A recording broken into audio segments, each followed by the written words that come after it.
Welcome to our YouTube channel, Rise and Shine. Today, we are going to delve into an intriguing discussion sparked by a video featuring financial expert Dave Ramsey. In this thought-provoking conversation, Ramsey shares his favorite rule from Dr. Peterson's 12 Rules for Life and sheds light on the power of cultivating meaningful relationships with those who have our best interests at heart. Join us as we explore the profound impact that these connections can have on personal and professional growth. I think maybe one of my favorite is make friends with people who want the best for you. I am convinced that one of the reasons we've been able to grow Ramsey from nothing is that I early in my process realized that isolation for leaders is a death knell. I mean, it's a real problem, especially running a small business, that you just don't have anybody to talk to about this crap. Right. You don't have anybody to process this stuff with. Yeah. And so I put a group of guys around me. I called them the Eagles, and they were some of the most accomplished people in our community, and I put them together in a Bible study, and we called it the Eagles Bible Study. But being around that group of men to bounce things off and to whine with when things were tough and to process decisions and all that, I'm convinced it changed everything. Make friends with people who want the best for you. Charlie Tremendous Jones, one of the old motivators, used to say, 5 years from today, you'll be the same as you are today, except for the books you read and the people you meet. So make friends with people who want the best for you. Talk about that, especially in light of isolation issues for leaders. Yeah, well, here's a way of thinking about it's hard to get the terms right because we talk about it, our culture, and psychologists as well, talk about it as mental health.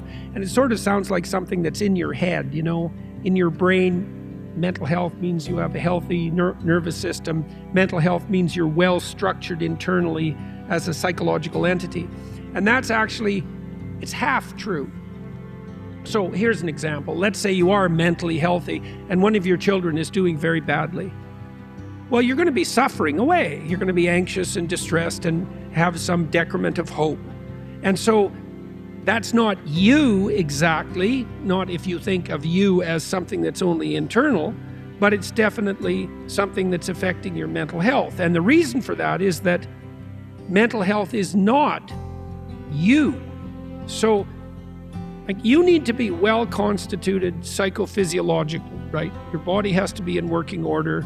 And the different elements of your nervous system have to be integrated into something like a coherent and visionary whole. And that's you. But then, you need an intimate partner. And that has to be a dyadic relationship that's communicating well. And then that needs to be nested inside a family. And that needs to be nested inside a community, including a community of friends. And then that needs to be nested inside a town or a city and a state or a province and then a nation. And all of those things have to be working harmoniously together. And so if you're going to be sane, you have to be acceptable to, valued by, and in constant contact with a social group. And then you need to, if you're wise, select your social group carefully. This is why there were businessman organizations like the Rotary and the Kinsmen and so forth. And, we see their membership plummeting in recent years, but it was there because people were wise enough to understand that even if you had attained things, on your own as a solitary venture, an entrepreneur, that it was extremely useful to have a community around you. It's not good that man be alone. No. You look, here's how you stay sane. This is what sane means. Sane means that you are acceptable enough to other people so they tell you when you're stupid. Right, because if you have 20 people, well, that's exactly, you distribute the problem of your own sanity. That's right. Well, that's what marriage, in a huge part, the advantage of marriage is that your wife taps you back into position and vice versa. And all you have to do is be acceptable enough so she won't leave and she'll continue to do that. Right. Right. Well, every single one of us is so complicated that we can't regulate ourselves. You'll fall apart on your weakest side. But if you have people around you who are bolstering you, and those would be genuine friends, those are people who are pleased when good things happen to you and commiserate with you when bad things happen to you. Right? They're there in good times and bad.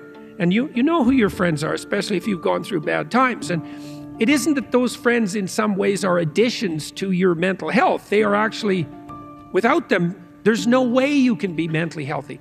Any more than a kid with no friends can be a happy kid, right? The definition of a happy kid is one who's at the center of a well-functioning network of voluntary friends. There's no difference between that and setting up your life properly. That's why children set their lives up like that. You know, they're doing that to practice becoming a fully functional adult. And so you need a network around you that's thriving and communicating. And, you know, another thing to understand too is the mechanism of free speech is the process by which those social relationships maintain their integrity. So, you know, in a marriage, if the principle of free speech doesn't apply in your marriage, it's doomed. Because you cannot discuss your actual problems and solve them. And then they just accrue, like the little dragon that we talked about at the beginning of this conversation. They just accrue, and once there's enough of them, then you spend your fortune in divorce court. Right, so unless you can speak freely with your wife, and that means there's going to be some conflict, because free speech means conflict, because you're dealing with real problems. Unless that principle of free speech applies, the relationship will disintegrate. And that's the same at every level. That's why free speech isn't a right given to you by the state.